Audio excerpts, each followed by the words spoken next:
dito pina-slide natin ng bagya kasi para mas mabilis maglinis. Pag drainage natin, diretsong ganun. So yung tubig diretso. Hindi na kasi natin nilagyan ng drainage mga ka-farmers. Gawa ng maiksi yung PVC pipe natin kanina. Eh mahaba kasi itong ano. Ito.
All around tayo ngayon mga ka-farmers. Mason, helper, maskum. Bali ayusin natin to mga ka-farmers. Itong kainan ng ating mga alaga, mga baboy. Itong sa patiners natin. Ayusin natin to. Bali dudugtungan natin. Gawa ng maiksi ito. Masikip sila, so dagdagan natin dito sa kabilang side pa L para humababa.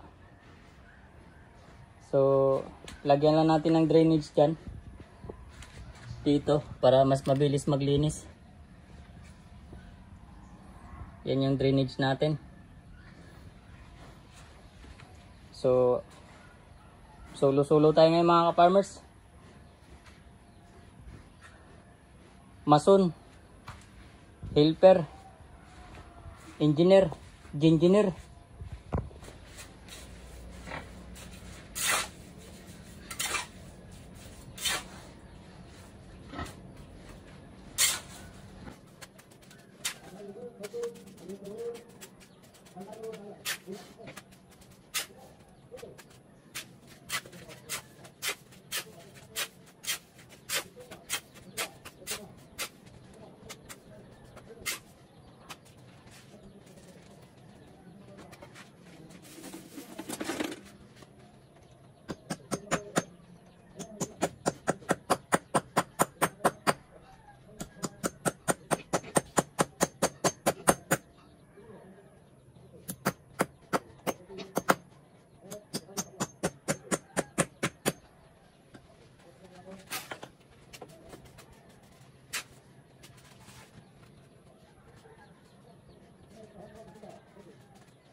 Okay na mga ka-farmers. Ito na yung final touch natin. Bali binago natin yung una. Hindi kasi maganda. Bali pinarehas natin dito sa kabila. Yung una kasi hindi parehas dito. So binago natin. Pinarehas natin. So sa Lunes lang natin tatanggalin tong sa Linggo. Itong forma, itong kahoy na nasa gilid. Sa Lunes na yan. So yun na yung kalalabasan niya. Dito pinaslide natin ng bagya kasi para mas mabilis maglinis.